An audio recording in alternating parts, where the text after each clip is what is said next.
तेलंगाना के नागर कुरुनूल जिले में शनिवार को Srisailam left bank canal SLBC परियोजना के तहत बनाई जा रही 14 किलोमीटर की लंबी सुरंग का एक हिस्सा अचानक ढह गया, जिससे 8 मजदूर सुरंग में फंस गए। इस घटना के बाद राष्ट्रीय आपदा प्रतिक्रिया बल NDRF और राज्य आपदा प्रतिक्रिया बल यानी कि SDRF बचाव अभियान में जुट गए हैं।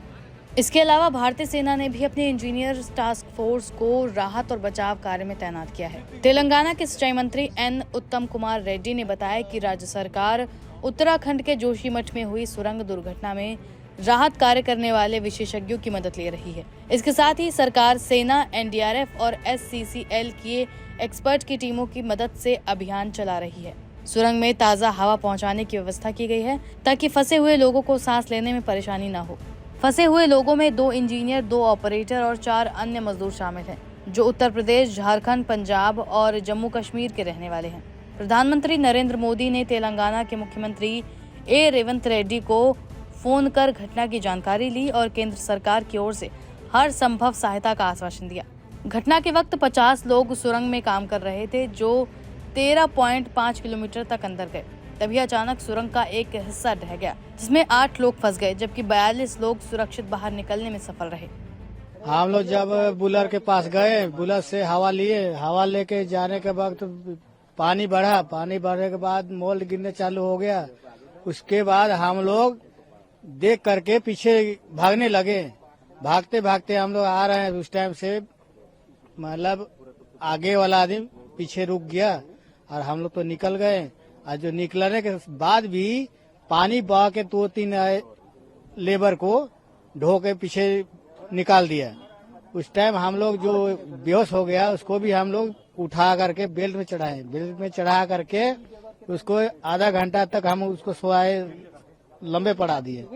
लंबे पड़ा करके उसको हम लोग सुस्त किए। सुस्त करके खांधा में लिए उसका बाँ पकड़ के, उसके बाद हम लोग धीरे धीरे उसको हम लोग पीछे लाए। पीछे ला करके हम लोग बेल्ट एक बार मोल गिरा ना, उस टाइम झटका मारा। उस टाइम हम लोग नीचे आए। नीचे आके उसको हम लोग साथे पकड़ के बाहर लाए।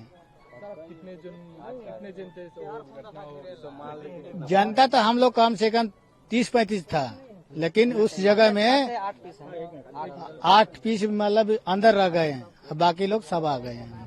बचाव दलों को सुरंग में घुटनों तक कीचड़ और मलबा जमा होने की वजह से काफी मुश्किलों का सामना करना पड़ रहा है, इसलिए ड्रोन की मदद से अंदर के हालात का जायजा लिया जा रहा है।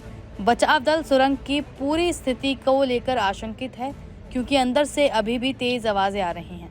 झारखंड के मुख्यमंत्री हेमंत सोरेन ने भी इस घटना पर चिंता व्यक्त करते हुए तेलंगाना सरकार से फंसे हुए मजदूरों की सुरक्षा सुनिश्चित करने का आग्रह किया है। उन्होंने कहा कि झारखंड सरकार तेलंगाना सरकार के साथ समन्वय बनाकर हर संभव मदद करने के लिए तैयार है। इस बीच केंद्रीय कोयला मंत्री G किशन रेड्डी ने भी घटना पर चिंता जताई और अधिकारियों से फंसे हुए लोगों को जल्द से जल्द सुरक्षित बाहर निकालने के निर्देश दिए। सिंगरेनी कोलियरेज कंपनी लिमिटेड के 19 एक्सपर्ट की टीम भी बचाव अभियान में शामिल हो चुकी है। इनके पास ऐसे हादसों में राहत कार्य करने का काफी अनुभव होता है। मुख्यमंत्री रेवंत रेड्डी लगातार भी हालात की समीक्षा कर रहे हैं और अधिकारियों को बचाव अभियान तेज करने के निर्देश दिए गए हैं। रेस्क्यू का ऑपरेशन रात भर जारी रहा और जल्द से जल्द फंसे हुए लोगों को सुरक्षित बाहर निकाला जा सकता है। बता दें कि मौके पर मौजूद NDRF अधिकारी ने मीडिया से बात करके पूरे ऑपरेशन की जानकारी दी। रात को लगभग 10 बजे हम लोग गए थे अंदर एक बार पता करने के लिए और सिचुएशन क्या है अंदर उसको देखने के लिए। ये जो लोकोमोटिव दिख रहे हैं आपको, इसी लोकोमोटिव का इस्तेमाल होता है टनल के अंदर जाने के लिए। ये टनल, इस जो गेट है, इस गेट से 13.5 किलोमीटर तक हम लोग कवर किए थे। 13.5 किलोमीटर के जो डिस्टेंस है उसमें 11 किलोमीटर हम इस लोकोमोटिव से ट्रैवल किए थे। उसके बाद जो साइड में आप कन्वेयर बेल्ट दिख रहे हैं, 2 किलोमीटर का डिस्टेंस हमने इस कन्वेयर बेल्ट पे चढ़ के पैदल वहां से उसके ऊपर चल के किए थे। ठीक है, तो टोटल 13.5 किलोमीटर का डिस्टेंस हमने कवर किया। कवर करने के बाद हमें जो TBM है, जो टनल बोरिंग मशीन है, उसके जो लास्ट किनारा है वहां तक हम पहुंच गए थे। वहां पे जाके हमने जो ट्रैप्ड विक्टिम्स है, ट्रैप्ड मजदूर हैं, जो वर्कर्स हैं, उनके नाम से उनको पुकारा और उनको पता करने की कोशिश किए कि वो लोग कहाँ हैं, कुछ पता चल जाए, मगर कुछ पता नहीं चल पाया, क्योंकि उसके बाद 200 मीटर का पैच और रह जाता है जिस एरिया में पूरी तरह से डेब्री से भरा है।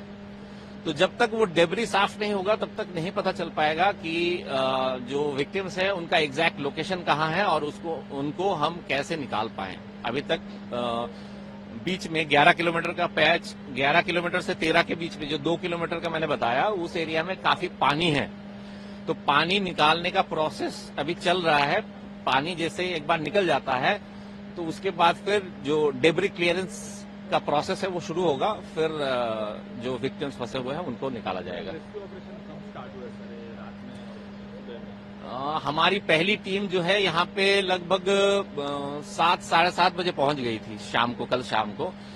और उसके बाद फिर जो यहाँ के ऑफिशियल्स हैं और जो डिस्ट्रिक्ट एडमिनिस्ट्रेशन हैं और स्टेट अथॉरिटीज हैं, उनसे बात करके डिस्कस किया जा रहा था कि किस तरह से हम इस सिचुएशन को हैंडल करें, किस तरह से आगे बढ़ें। अकॉर्डिंगली लगभग 10 साढ़े 10 बजे 10 बजे हम लोग यहाँ से एक छोटी सी टीम लेके कुछ लोग मिलके अंदर गए थे, ताकि अंदर का माहौल क्या है, अंदर सिचुएशन क्या है, ये देख पाए। तो लगभग 10 बजे हम लोग गए थे और 2 बजे तक वापस आए थे। तो जाने में 1 घंटा समय लगता है इस ट्रॉली में, और उसके बाद पैदल जाने में टोटल 1 घंटे का समय लगता है। तो लगभग 2 बजे हम लोग वापस आए थे। फिर एक टीम और भेजी गई थी, जो टीम अभी वापस आई है। अब थोड़ी देर पहले ही, आधा घंटा पहले एक टीम वापस आई है। जैसे मैंने पहले ही बताया, डीवाटरिंग जरूरी है। उसके बाद जो वहां का रबल्स हैं, जो डेब्रीज हैं, उनको निकालना जरूरी है, जो विक्टिम्स है उनको निकालने के लिए। तो ये प्रोसेस चल रहा है, डीवाटरिंग प्रोसेस चल रहा है। उसके बाद फिर डेब्रीज निकाला जाएगा। पूरा कितने रेस्क्यू ऑपरेशन टीम में इसमें पार्टिसिपेट कर रहे हैं, कितने लोग हैं? हमारी बटालियन 10th एनडीआरएफ विजयवाड़ा में हेडक्वार्टर है। विजयवाड़ा से 3 टीम और एक टीम हमारी एक आरआरसी है हैदराबाद में, वहां से एक टीम। टोटल 4 टीम इस ऑपरेशन के लिए यहाँ पे मौजूद है, पहुंच सकी है कल। देखिए, विक्टिम्स का एग्जैक्ट लोकेशन अभी तक नहीं पता चला है। जैसे मैंने पहले ही बताया कि जहां तक जो टीबीएम है उसका जो किनारा है 13.5 किलोमीटर पे है, और टनल उसके आगे 200 मीटर और मान लीजिए। तो ये 200 मीटर का एरिया रबल से भर गया है, मिट्टी से भरा हुआ है। तो ये जब तक साफ नहीं होगा, जब तक क्लियर नहीं होगा, और मैंने पहले ही बताया इस गेट से 13 किलोमीटर का डिस्टेंस है और 13 किलोमीटर तक वो मिट्टी बाहर निकालना है। तो ये प्रोसेस लंबा चलेगा, इसमें टाइम लगेगा। एग्जैक्टली नहीं बता पाएंगे कि कितना समय लगेगा। फिर भी कोशिश हम लोग कर रहे हैं जितना जल्दी हो सके। देखिए कितना टाइम लगता है।